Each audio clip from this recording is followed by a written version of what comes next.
Hello and welcome to episode 2 of The Tech Bubble, the podcast that focuses on digital literacy and technology, all within the context of our very own South Island School. It was great to hear from many of our listeners this week after episode 1, so please keep providing us with feedback. This will help improve the quality of our humble show. I'm your host, Iain Williamson, and joining me today, we have 5 very special guests. Some of the eagle-eyed amongst you may have noticed that last week as a school, we supported our tech partners, FDM, as they celebrated Girls in ICT Day. What better way for us to acknowledge the importance of offering opportunities for women in the tech field than the inclusion of 5 female guests? So with no further ado, let me introduce those to you. First up, we have Lucie Purves, one of our vice principals overseeing student wellbeing here at SIS and a regular participant in our own DLC meetings. Welcome, Lucie. Hello. Thank you very much for welcoming me for this podcast. It's a real pleasure for me to be here. Thank you. You are welcome. Then, for the second time on this show, what can I say? She must have been good the first time round. It's Karina Au, one of our most outstanding advocates of media literacy. And I would hasten to add, she is preparing to go and study media in London or possibly Warwick University next year. So good morning, Karina. Hi, good morning to everyone. Also joining us for the second time, one of our current DLC heads, that is Phoebe Leung, who is also our Baha'i house captain. Welcome back, Phoebe. Morning, everyone. We've got 2 new guests this week. First of all, Chloe Jazzy Lau, although I guess technically she did appear in our test show back before Easter. Thanks for that, Chloe. Chloe has just been promoted to the Baha'i leadership team for the 2020-21 academic year and is sitting on the House Council and is also a member of the DLC. Welcome, Chloe. Hi, so happy to be here. Thanks for having me. You are welcome. And then finally, great to have some Year 9 representation as we are joined by Reiya Seth of 9M1, representative for the Student Council and also a fellow member of the DLC. Welcome, Reiya. Hi, thank you.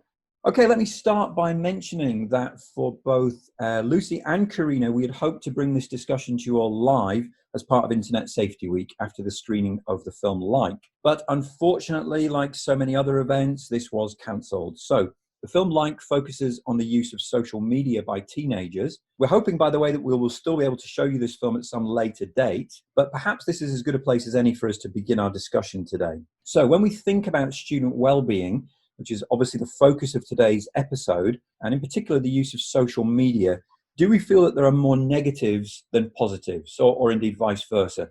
Yeah, definitely. So I've seen social media has surely acted as a force of good during the period of this pandemic. So after doing some research, I found that really common social media sites like WhatsApp and Instagram actually saw a 40% spike in mid-March due to quarantine measures. So social media can help us maintain well-being, interact with friends and family despite social distancing. And in my personal life, I found myself spending more time on WhatsApp to connect with people that I might not have gotten in touch with in a while. And this is funny because one of the largest criticisms of social media prior to this period was that it could lead to poorer well-being. And now we're seeing that, in fact, it's facilitating our well-being during this time. So in essence, we're seeing a lot more constructive uses of social media. Pinterest grew their mental wellness features, so users can search for activities like stress relief or emotional well-being more easily. Absolutely. It's pretty amazing, isn't it, how that's turned around in such a short period of time. Lucie, if I can bring you in on your response here in terms of your whole school role. Obviously, you'll be forming a more holistic picture of the impact that this particular period is having on our student well-being. Can you describe for us some of the responses that you've had, and I guess whether that kind of tallies with what Chloe has said, or are you getting different responses there? So, I know, for instance, that not all parents take the same position when it comes to even the freedoms afforded to their children during this time. Yeah, thank you. So, undoubtedly, this has been a really challenging time for everyone. But given the circumstances, it's actually been remarkable how well students have coped in this situation. From the surveys that we have done, on the whole, the feedback is that the students are doing exceptionally well. And so, we're very grateful for their resilience in this situation and the support from parents as well. But it's not been easy. I think the key issues since we've been distance learning in terms of well-being is, like Chloe mentioned, the feeling of isolation, and that's for staff and students. So, in some situations, students haven't been allowed to leave their home, and this must have been incredibly difficult. They're missing their friends, they're missing their teachers, and we miss them. Another issue that's come up has obviously been the increase in screen time with the distance learning programme. And like Chloe mentioned earlier, the students want to connect with each other. They can't do what they would normally do. And so they're obviously using screens to then socialise with each other. So we've just been trying to promote balance as much as possible. And then obviously there's the uncertainty of the situation that has been very difficult, especially those students in exam classes where they've had to be very patient for decisions to be made.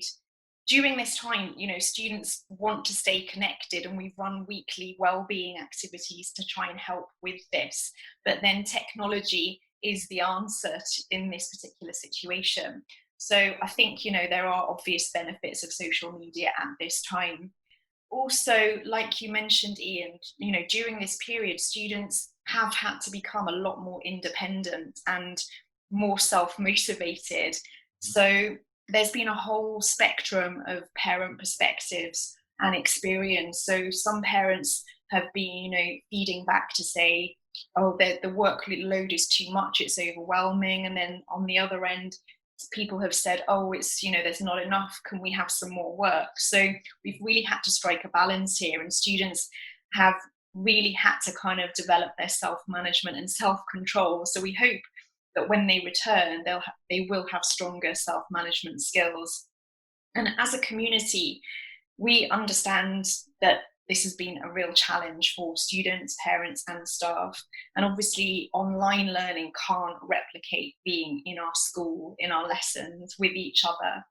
But our approach has always been focused on, please just try your best, be kind to yourself. We're here to listen, we are here to help, and we're in this together. So we would just like, everybody to let us know if they're having a problem, if they're finding it difficult, to reach out to us. I think people have really, made an attempt, haven't they, to reach out in a way that I'm not sure they would have done otherwise. There's been an incredible solidarity, I think, in the community in terms of what I've seen, and not just within a schooling community, but I think, amongst families. One of the things I'm going to be doing quite soon, my dad is his birthday this Saturday, and I'm going to be hosting as quizmaster, a series of rounds just to kind of cheer everybody up a little bit in the family. And it's just making sure that everyone's okay, not too down in the dumps with the isolation that you were describing earlier on, Lucie. Phoebe, I know you have something to say about that in response to some of the points that were made by Miss Lucie Purves there. So over to you. So right now, as an IB student for the first year of IB, we definitely are facing some of the most stressful periods in our high school life. So I feel like with the Zoom, it's definitely hard to learn, and like without that real life interaction with our teachers, it's definitely harder to learn at school. But right now, all the internals are postponed, and I feel like the teachers are very caring, so they understand what we're going through, and they want to like give us more time to study and to really achieve what we can't do. Actually, I'm just going to add to that by saying, Phoebe's in my tutor group, and not just with Phoebe, but with everybody in my tutor group. One of the things that I'm most looking forward to about getting back to school is just being able to welcome them back in. The things that I took for granted, that they would just be there every single morning, whilst I was sat there grumbling away over my coffee at 7:30. Those little things actually, I just want to have them back in the classroom and get back to that sense of normality. Well, I agree with many of the points that have been made there, that the screen has provided a lifeline to us, both socially and academically, during this really tough period. I'm just going to sort of develop on that by, of course, when we're talking about social media, we're also talking about the circulation of news, which has been very prominently discussed in the media over the last couple of months. As you would imagine, we talk a lot about this in our Year 10 AFP media course. However, I think that when we talk about things like disinformation or fake news, as the Trump administration tends to suggest that it is, or even a moral panic, which is what media scholars refer to. So, Chloe, what observations have you made of this phenomenon? And then perhaps if I can hand over to Karina, as a media student, how can we safeguard against the circulation of disinformation? So over to you, Chloe.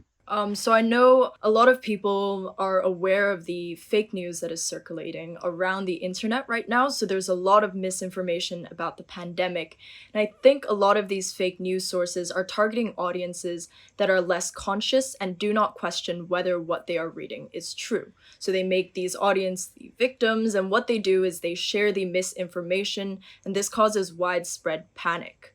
So there are lots of conspiracy theories that actually pose a threat to well-being in an already very uncertain time, in a time where we already don't know and can't differentiate between what's real and fake. So this kind of adds to the flame of uncertainty. So looking into external solutions, we're very fortunate to have certain social media platforms to combat this problem of fake news with us. So Google has pledged 6.5 million to fact check organizations and nonprofit groups to provide accurate coronavirus messaging around the globe. So I think it's really great that some of these media organizations or some of these for-profit organizations, these tech organizations, are really stepping up to play their role in filtering the news and providing their audience with the most accurate source possible. So Karina, I know you're also taking up a media course in university, so I'd really like to hear your thoughts on this as well. Yeah, definitely. I agree with you, Chloe, in the sense that there are many large organizations that are playing a major role in trying to make sure that, everyone is well informed during this pandemic in particular. And we've seen WhatsApp also having imposed a limit to slow the spread of viral messages on the platform. So frequently forwarded messages can only be sent to a single chat at a time.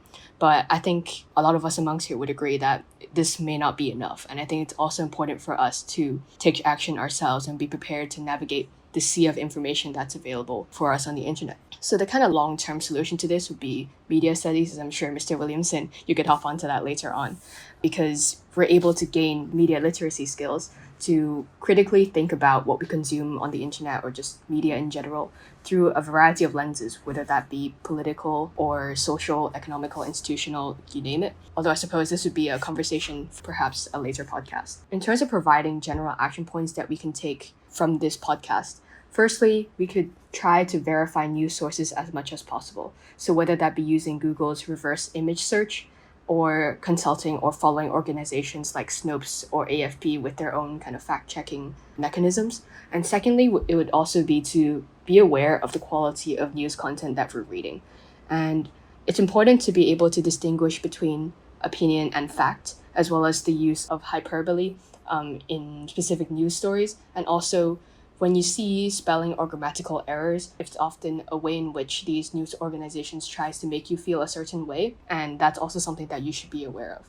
So by having these kind of tips or skills in mind, it will allow us to navigate through the media and perhaps get to the truth of things, and also have a sense of healthy cynicism and not go to a point where we completely distrust the media, while we also able to tackle and take from what's necessary from the media.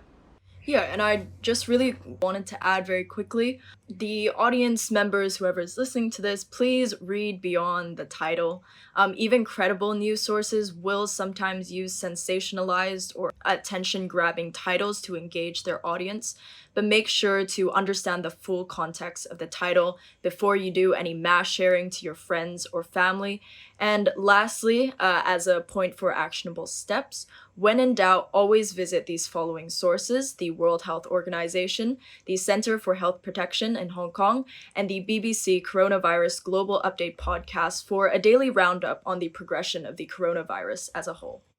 I would add to that many people don't realize in school, and I'm sure she would tell us if she was on this podcast with us. I mean, Betty Au would probably point out that we have Trust Vista, which is a search engine specifically designed to give you a sort of accuracy level in terms of whether you can trust the source or not. And that's something which any student would be able to get access to through the school library as a resource. I was also thinking as you were talking there, Chloe, that for a future episode, I may well invite Mary Hoy onto the show, who's an alumni of South Island Schools, built up a large following on Twitter at the moment, and is a journalist who is very, very passionate about many of the things that you were just talking about there. So that's probably one for the future. And I guess this is a subject that we could talk about for at least half an hour, just on this one issue alone. As well as social media, we've obviously had various tools at our disposal during the distance learning phase. And these obviously have an impact on well-being too. And even since episode 1 of our podcast was recorded before Easter, Zoom has continued to cause controversy. I mentioned earlier on, my own use of Zoom outside of school, as a kind of social mechanism almost. And, Zoom certainly has lots of different opinions. It elicits some very strong, emotional responses when you look, in social media at the moment. Lucie, what are your thoughts when you see the way in which Zoom is being used, kind of school-wide at the moment? Are there any things that we should be aware of? As a school, we're very fortunate that, we have a one-to-one laptop program, and we're able to use this kind of software so that students can have live lessons and can interact with their teachers. So, it's been fantastic in that sense that we've been able to facilitate that. But I've been reading recently that there are some new kind of terms that have come up because of the feeling of exhaustion that people often have after a day of Zoom. It's not just Zoom, it means like any kind of live platform that uses video or audio, like Google Hangouts or Skype or anything like that. So people have kind of said, why am I so exhausted after using these platforms or having lessons all day and then meetings? So the words sort of Zoom fatigue and Zoom gloom are kind of on social media at the moment. And I guess one of the reasons is, human beings communicate even when they're quiet. And if you're in a normal classroom or in a meeting, in a room with other people, you'd have that conversation in person. And when you're having that conversation, your brain focuses partly on the words that are being spoken, but also we derive meaning from dozens of non-verbal cues, body language, etc. So on a typical video call, it's impairing all of these other cues that are ingrained in us in how we understand people. So when we're on Zoom, it actually requires really intense attention to the words that people are saying. So I think that's one of the reasons why it can be quite exhausting. And also when we have the gallery view, you've got so many kind of people to try and zone in on, and you're having to try and decode kind of so many people at once that can be quite exhausting. So I think some tips for that is obviously having the option to turn your camera off and you can still listen, or just positioning yourself, because in a normal meeting you wouldn't just have your concentration on your square, either looking at yourself or other people. You'd kind of have a look out the window, turn around, move around a bit more. So feeling that you are able to do that is very important and helpful to be less exhausted. Yeah, I completely agree. And I think Zoom or just FaceTiming in general really creates a sense that we need to say something important, because you have to schedule Zoom calls at a set time, you have to send out invitations at a set date, and that kind of causes us to lose the spontaneity of conversations and connections that we usually have with our families and friends. So for instance, I now have dinners over FaceTime with my grandparents because they are in the high-risk population, and in real life, we feel comfortable to be in each other's presence, whether speaking or whether in silence. But in FaceTime, that really doesn't replicate the same experience, unfortunately, and we can't get the same nuances of human connection that we would otherwise have in a normal school setting or in a normal dinner setting. Hence why actually virtual reality is being touted as the next step in this. Yeah. So I think if we end up in a situation where there's another pandemic, let's hope not, then apparently the sales of, kind of Oculus Rift VR headsets has skyrocketed during this period as people are exploring VR as a potential area.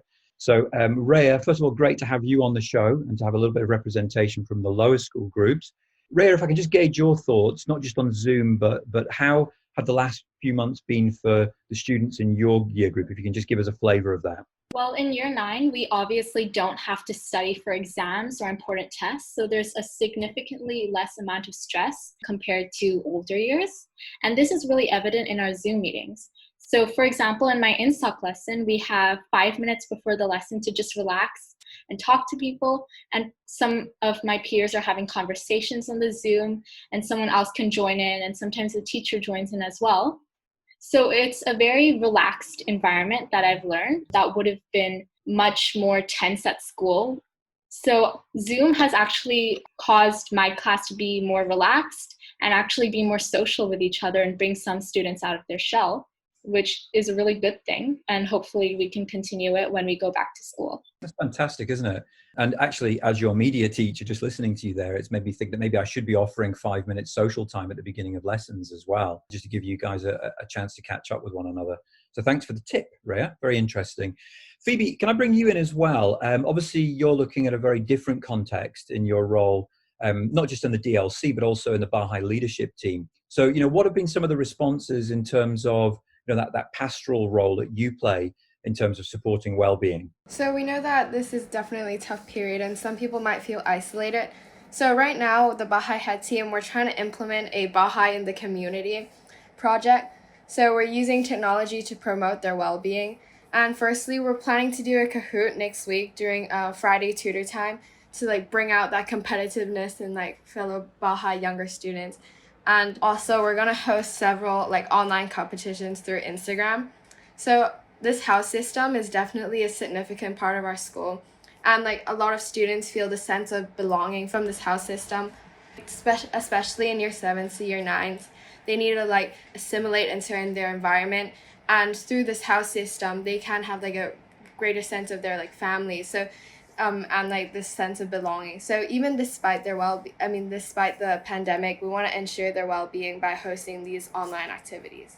Mr. Picknell will be pleased with you, Phoebe, I'm sure, in terms of that long list of things that you're doing. I would actually add to that, Phoebe, that, I've been in the school since 2004, and I don't think that I've seen anything that has changed more dramatically in that time than the house system. It's been an extraordinary transformation compared to the days when I remember the house results used to be read out, going back 15 years ago, and it was met with sort of, mild interest, a few cheers from the house that won.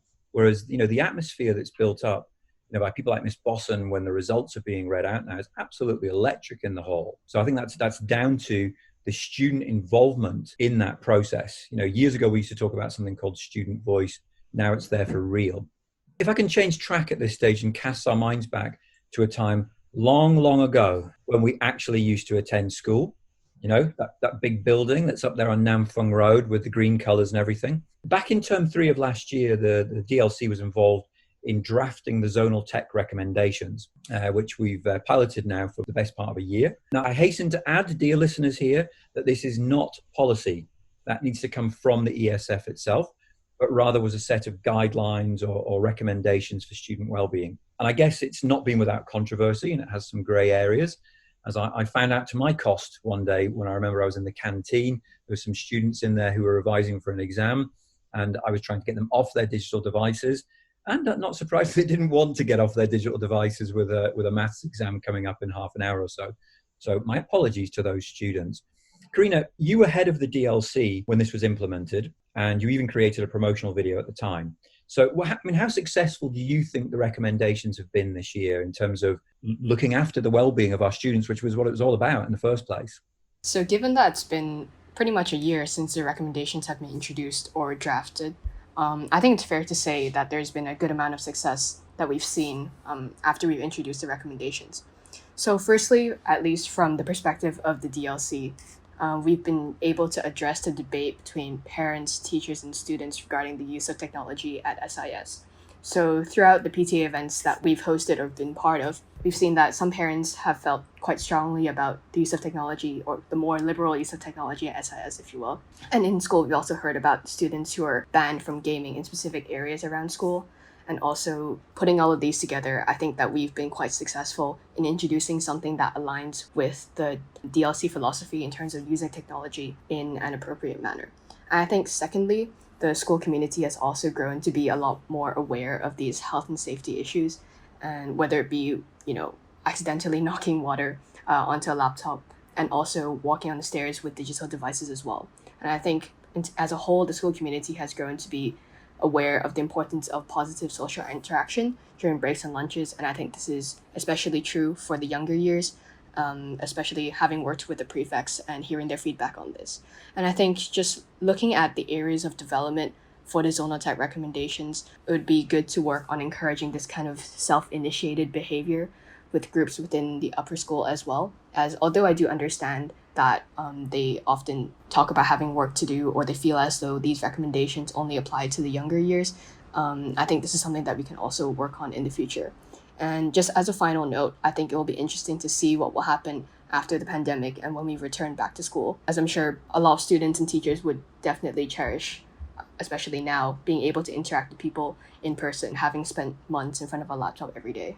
Phoebe, you took over from Karina in trying to implement exactly the same thing. So I'm interested to see, how you, well, first of all, do you agree with the points that Karina has made there? And how's it seen from your perspective as the current head of the DLC? So yes, I definitely agree with what she said, and like it's definitely promoted social well-being in school with this like social tech recommendations. So the videos were firstly very useful as it gave like greater insight about this recommendation.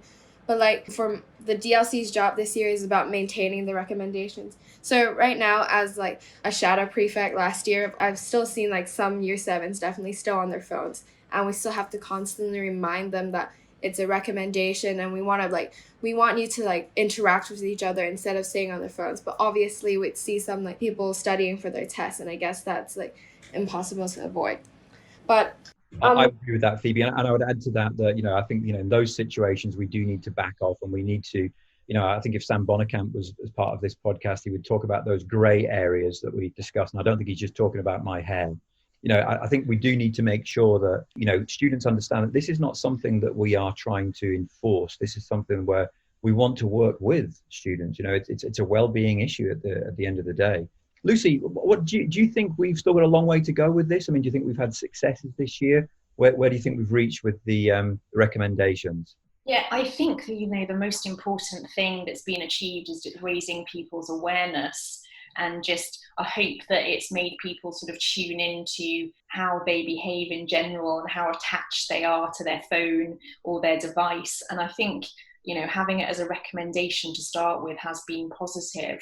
I think the main thing is just like to make people aware of walking along corridors and not staring at their phone and crashing into somebody is really important. But I think there's probably more that we could probably look into, and I think it would be good to ask parents for some feedback as well. It's obviously been difficult with not being at school having to do that, but I think it would be great to get their feedback on what they would like at our school in terms of the zonal tech policy. And it becomes, as we've talked about often in the DLC, it's a time and place thing, isn't it? We've said today just how important technology has been in providing us with the tools that we need to continue our education at the moment. And I think just to stress to everyone who's listening to the podcast that this is certainly not something where we're trying to dissuade students from using technology, but we obviously want to see students using technology at the right time and for the right reasons. To finish today, I wanted to reflect on the experiences really of the last 3 months, during February, March and April, by kind of considering the following, which is when we get back to school, what have we gained from the virtual experience, from virtual learning? What should we keep from that experience as we go into the future? Lucie, if I can maybe hand over to you with that one first. I think the most important thing is just, although this has been a really challenging situation, I mean, this sounds a little bit cheesy, but I guess it's just will make us really appreciate being back at school and seeing one another each day, given that we've been apart for so long. So I think that this experience as a whole, not really to do with technology, will just be able to kind of have such an alternative experience to compare our normality with, that's been so reflective for so many of us. We've had some really positive feedback from parents on doing the SLCs on Zoom as well. So just for, practicalities in terms of not having to travel to the school building to have those conversations. So it might be, a keeper, or not all of them, but maybe some of them could be done on Zoom.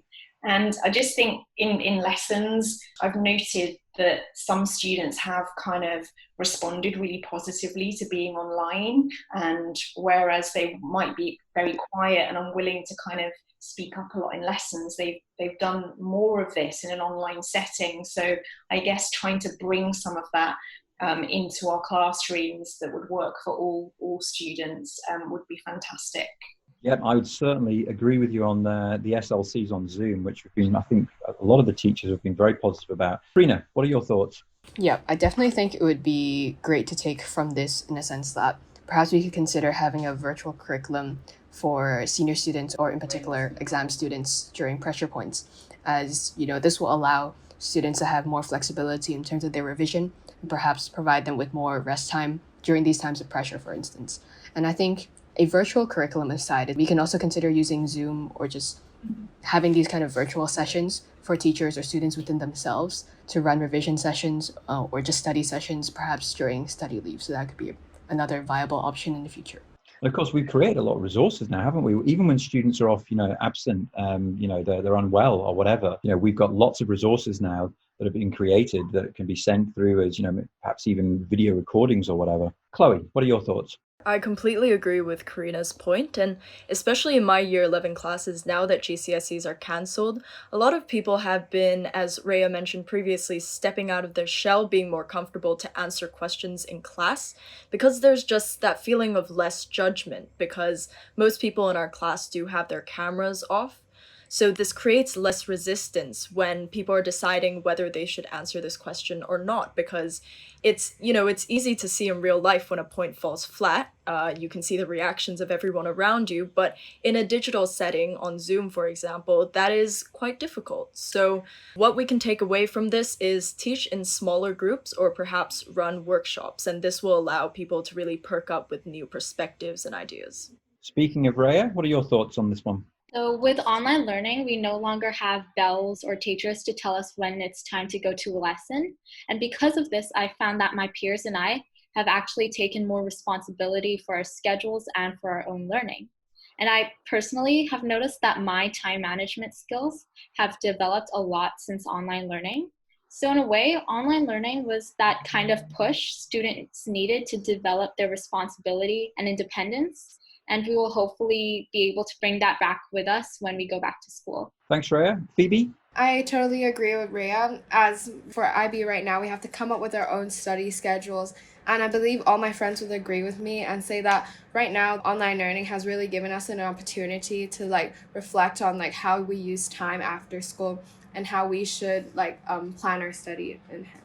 We are running out of time a little bit, so I'm going to say to all of the guests who are on today that perhaps we could follow this up at some later stage by thinking about, the kind of advice that all of you would maybe give, let's say the girls who are coming up from Quarry Bay or from Bradbury in the future in terms of, if they were interested in a career in technology or in the use of STEM type activities, perhaps something for us to talk about in the future.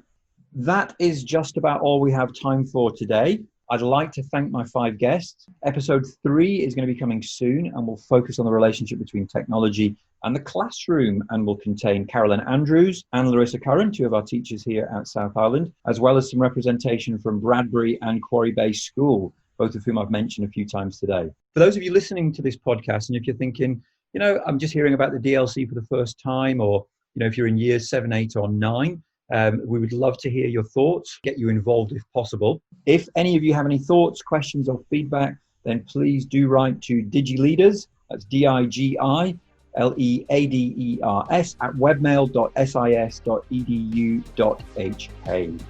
Thanks for listening.